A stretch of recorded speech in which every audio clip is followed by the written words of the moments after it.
All right, man. Peace to the 12. Y'all see the title, the white question. All right, let's take a look at this thumbnail that I got going on. Right, the white question. This is a play on words to the common spoken of thing called the J question, or let's just say the Israeli question, so to speak. Right, and I'll explain that in a minute.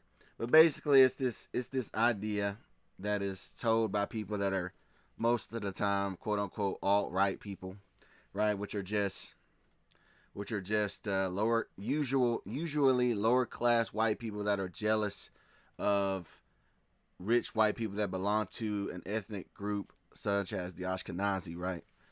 And the reason I have this thumbnail looking like this is because this guy is saying you run. This guy is saying that he runs the world while the world is behind his back, and this guy has the world in his hand because ultimately they're both a part of the same system, right?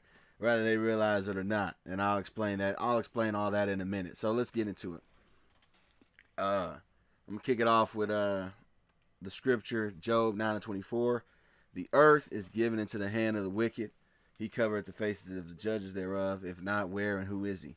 Yeah, the earth is given into the hands of the wicked. Just look around and see how see how the world's faring and tell me, right? Like if you let these people tell you the truth, they're like, "Oh, climate change is it's going to reshape the world." Well, then the next question would be, who is causing climate change, right? But that's a whole another video for another day. But anyway, so yeah, let's touch on the Jewish question, the so-called Jewish question, right? And it actually goes back to an older thing. I think Karl Marx wrote a book about it or something. But I'm talking about in the internet space is what the Jewish question means, which is down here. Contemporary use. It says, a dominant anti-Semitic conspiracy theory is the belief that Jewish people have undue influence over the media, banking, and politics. Based on this conspiracy theory, certain groups and activists discuss the Jewish question and offer different proposals to address it. In the early 21st century, white nationalists, alt-righters, and neo-Nazis have used the initialism JQ in order to refer to the Jewish question. All right. So, like I said, it's basically one group of Idumeans mad at the other Idumeans about who has outreach in the world. And you always see things like this about like all these things are owned by, we'll say Israeli influence, right? And then they'll say every single media this, every single media is Jewish. You'll see these little things right here, right? And you'll have guys who usually like this point at this. But really, in reality, man, here's the problem. Here's the problem with the Jewish question. All right, here's me debunking the Jewish question. And after I debunk the Jewish question, I'm going to tell you what uh, the real thing is. Which I mean, if you already guessed the title, it's the white question. So let's get into it. Here's the problem with this. They say that the so-called Jewish man runs the world, but here's the problem with that. They're not talking about Ethiopian Jews. They're not talking about Kokan Jews in India. They're not talking about Kaifeng Jews in China. They're not talking about Iraqi Jews. They're not talking about the Limba Jews. See, this is what I really laughing. Like when you see all these dudes, like whether it's Dan Bilzerian or Nick Fuentes or Myron Gaines or any of those dudes, they'll be like, oh, look, they control everything. It's this and that. But the problem with that is, like I just said, the media isn't run by the Ethiopian Jews. The media isn't run by the Kokan Jews, right? Or Kaifeng or Iraqi or Limba, right? Who all claim a so-called Jewish identity, and yet we all know who really has a lot of influence over the world in general, which we're going to get into that now. Here's the truth. It's not JQ, it's WQ, and I'm going to use a word that I don't use very often because I feel like it is so overused. But today we're going to talk about so-called white supremacy. Now we're going to get it off this meaning right here. It says white supremacy. White supremacy is the belief that white people are superior to those of other races. The belief favors the maintenance and defense of any power and privilege held by white people. Right? It also goes into scientific racism, and it justifies European colonialism. So, so based on this definition, right, white supremacy, belief, favors the maintenance and defense of any power and privilege. Well, that's all they do today. For example, right, when we look at Ukraine, look at how they covered the Ukraine war, right, which is still going on, but in the beginning, right, yeah, this guy, this is 3 years ago. I think this was from the Guardian. This is what this guy had to say. Mustafa Bayumi, which is funny as hell because this guy doesn't even look like he's all the way European. But anyway, they are civilized and look like us. The racist coverage of Ukraine, Mustafa Bayumi. So let's check this out, right? I'm going to read what it says. While on air, CBS News senior foreign correspondent Charlie D'Agata stated last week that Ukraine isn't a place, with all due respect, like Iraq or Afghanistan. That has been seen conflict raging for decades. Yeah, well, why has Iraq and Afghanistan seen conflict raging for decades? I wonder why. All right. It's almost like there was another country that invaded Iraq and lied about it by saying they had weapons of mass destruction, and they didn't. Iraq was a country that didn't attack the U.S., and yet they went over there and destroyed that country. But, that's a whole other thing in of itself. Like, that's what they do all the time. They'll be like, oh, look at Africa. It's got this going on. Or look at this country in the Middle East. And, oh, man, look, they're just going through this. They live in squalor. And it's like, yeah, but why do they live in squalor?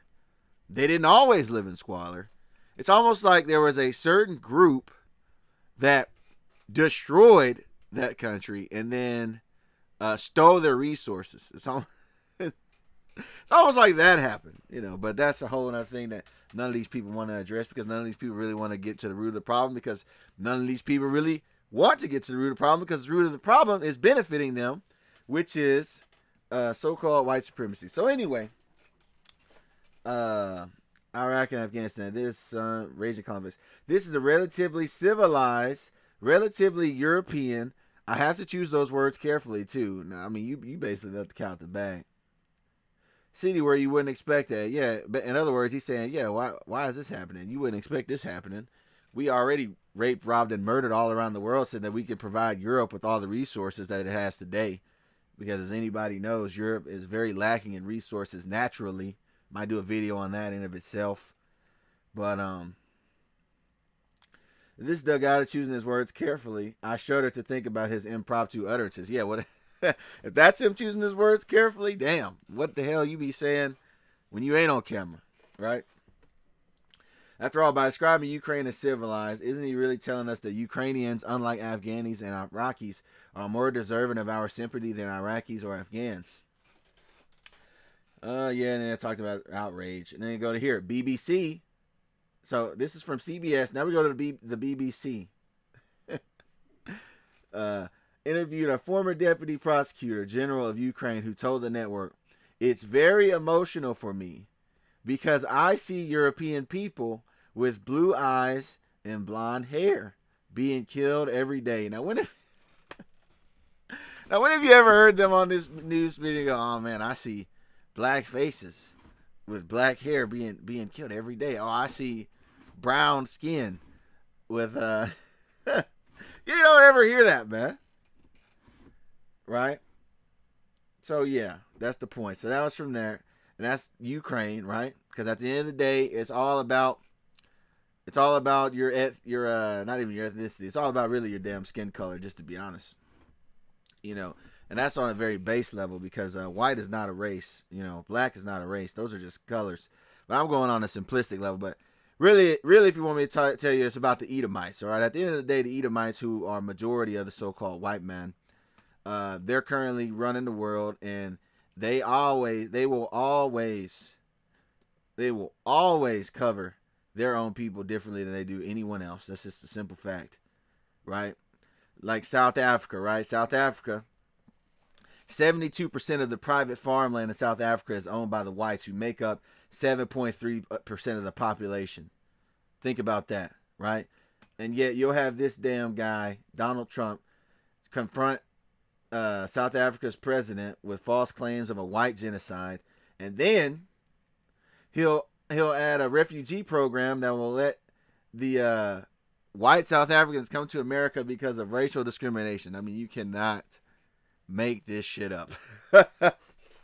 You cannot make this shit up. I mean, that's like the Spaniards being in South America, and they're like, oh, we feel like the Spaniards receive some undue racial discrimination, and it's unfair. Like this is hilarious, right? And then it also resorts to Israel. So whether we're talking about South Africa or Ukraine or Israel, right? And when I say Israel, I mean the Israeli state. All right. All right. It says so I asked Google, I said, what percentage of Israel is white? Of course, it gives me this damn wrap around, and like, oh, look, it is inaccurate to say that white accurately describes the racial makeup of Israel. While a significant portion of the population identifies as Jewish, the makeup of the Jewish population is incredibly diverse, with many Jewish Israelis having roots in the Middle East, North Africa, and other parts in the Middle East. Well, yeah, I mean, white South Africaners have some roots in South Africa too. You know, white Americans have some roots in America too, but are they originally from there? No, but with many Jewish Israelis have roots in the Middle East and North Africa. And that's funny that it said Middle East and North Africa, because I'm going to show you something in a minute. In other parts of the world, in fact, the American Jewish community points out that over 60% of Israelis' Jewish population comes from the Middle Eastern and African countries. Really? Therefore, the idea is Israel is a white nation ignores the complex. Does it really? So notice it said, let me highlight it. Let me highlight this real quick for the people. Notice it said a lot of Israelis have roots in the Middle East and North Africa. Well, when you know that in the U.S. Census, the American Census, that people from Middle East and Africa are considered white. Don't believe me? Well, check this out. Historical and U.S. government classification. For decades, the U.S. government, including the Census Bureau, classified people with origins in the Middle East and North Africa as white. So, yeah, as white.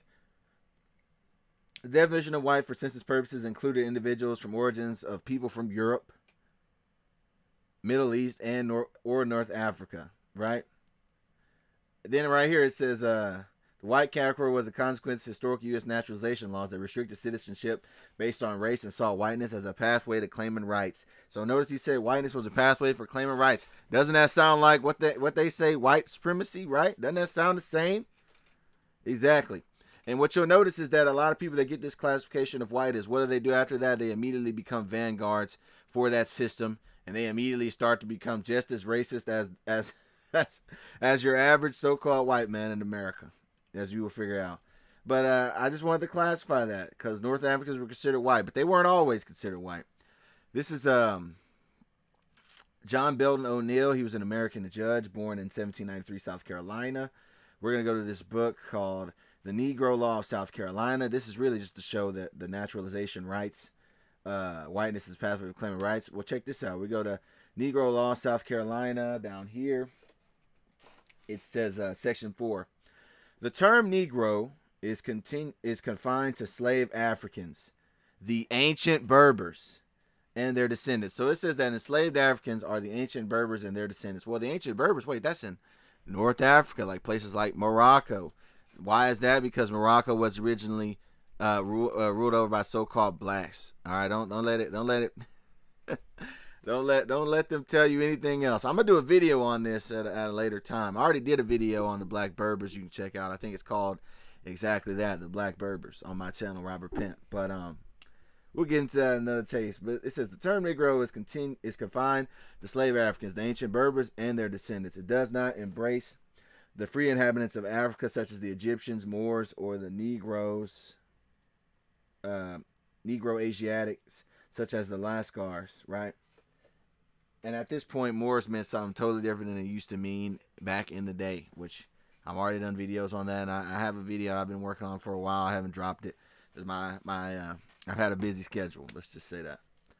But and so going back to this, where it said that North Africans and people from the Middle East were considered white. So when you look at this damn white population U.S. Census, you have to understand that this number is inflated. 60.5% of the U.S. population is considered Caucasian, according to 2023. Overall, 72.3% of Americans identify as white alone. I'm assuming this is probably including, the other groups that are classified as white. But anyway, so now it makes sense, doesn't it, that the Israeli state is considered the greatest ally of America. Now it makes sense because if you look here, Benjamin Netanyahu and Donald Trump, they look pretty damn similar, don't they? All right, what do they have in common? What do these two have in common? I really wonder. Anyway. Oh yeah, and let's look at the prime ministers of Israel. Oh wait, yeah, they all just so happen to be white, so-called Caucasian, Jewish people, the white ones. Right? Where are the Iraqi? Where are the Iraqi Jew prime ministers? Where are the Limba Jew prime ministers? Where are the Koken Jew prime ministers? I don't see them. Right. Then again, we're talking about a state that's not even older than my grandmother, who is still alive. Then we go to The Guardian. We found out how Israel treats the Ethiopian Jews.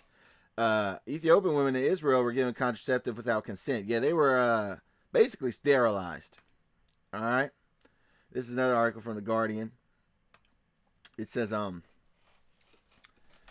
Israel's health ministry is investigating claims that Ethiopian women are being injected with a controversial contraceptive without their knowledge or consent. Thousands of Ethiopian women are said to be receiving shots of Depo-Provera every 3 months, which stops menstruations and is linked to fertility problems and osteoporosis.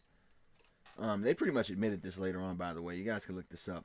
But the phenomenon was uncovered when social workers noticed the birth rate among Ethiopian immigrants halved in a decade. So within 10 years, they halved the population of that. I wonder why.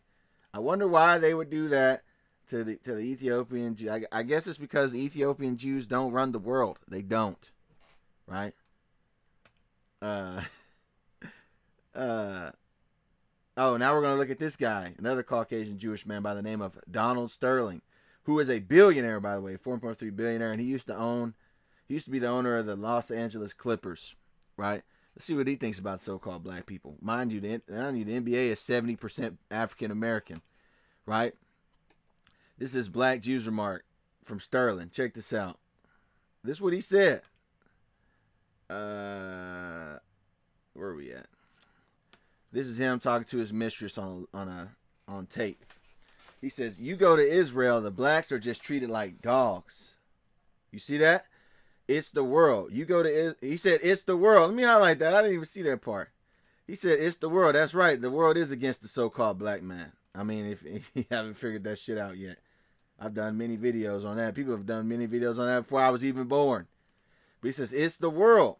You go to Israel, the blacks are just treated like dogs. So do you have to treat them like that too? He said, the white Jews, there's white Jews and black Jews. Do you understand? Now, did you already said? He differentiated white Jews from black Jews. It's almost like they're not viewed as the same. Right? And then she says, and are the black Jews less than the white Jews? And he says, 100%. 100%. So he said, hell yeah, they not viewed the same. Right? Because like I said, it's the the real supremacy is not it's not from their religion. It's from their shared features. We'll say that, right? And the common factor at the end of the day is quote unquote whiteness, aka they're all Idumeans.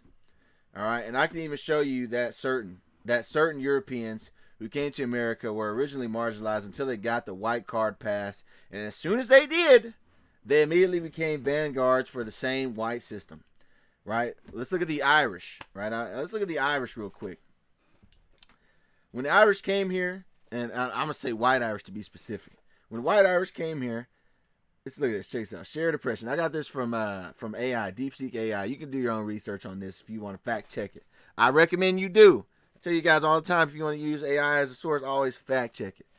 But I'm not going to do it for sake of time, because I might do a whole other video on this topic. But anyway, it says, in early America, there is evidence of solidarity and alliances between Irish immigrants and African Americans, particularly among the lower class groups, right? Now, we're going to find out what happened. So originally, the Irish were kicking it with the so-called blacks. But as we know, that didn't stay the same. Why? Because they got accepted into that white card, and then they went, and as soon as they did, they immediately started perpetuating so-called white supremacy. That's what they started doing. Check this out. Many Irish immigrants, especially those who arrived as indentured servants in the 17th and 18th centuries, experienced harsh conditions similar to enslaved Africans. Some Irish servants and enslaved Africans intermarried, escaped together, and even rebelled jointly. 1661 Gloucester County conspiracy in Virginia. In New York City, poor Irish and free blacks sometimes lived in the same neighborhoods and worked in similar low-wage jobs. Some Irish radicals, influenced by the struggle of British rule, supported abolitionism. Yeah. However, by the mid-19th century, economic competition often eroded this solidarity. Yeah, and we're going to find out something else. It says racial assimilation. To gain acceptance in white America, many Irish distanced themselves from African Americans, embracing white supremacy. So it even said it. Embracing white supremacy to secure political power. And that's what you'll find out happens to the so-called black man a lot. They'll sit here and kick it with other people, and they get fucked over as soon as they get the chance. All right. The same thing happened when we hanged out with the so-called Chinese population. But that's a whole nother video for another day. They even kind of showed you that in that movie Sinners, right? But anyway, same thing happened with the Italians. There was shared marginalization. Italians did arrive in large numbers. They faced discrimination. Some historians note they had same poor urban neighborhoods. They lived in New Orleans and New York, interacting in labor movements or jazz culture. You even had, in 1891, 11 Italians in New Orleans were lynched because they intermarried with the black and Creole communities, right? But then guess what happened? Italians, they became accepted as white, and they ran with it. No problem. So really, at the end of the day, it ain't no JQ, right? It's the WQ. And I'm in this with scripture, and I'm going to get up out of here, man. 2nd Ezra 6-9. For Esau is the end of the world, and Jacob is the beginning of it that followeth, man. All right. At the end of the day, all the children of Esau are currently running the world. And some are just jealous of others, right? It's some infighting. But at the end of the day, they will always come together to destroy any other group.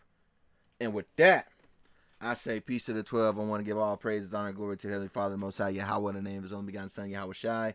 Yahawah's name, the Heavenly Father, who the world commonly calls God. And yahawashi is the Savior of the nation of Israel, who the world commonly calls Jesus Christ. I want to say shalom, which means peace. To you people that are out there listening and learning, to you brothers doing this work, truth, sincerity, and to you elders that's been doing this thing before me, man. Go and get up on out of here. Gone. Peace.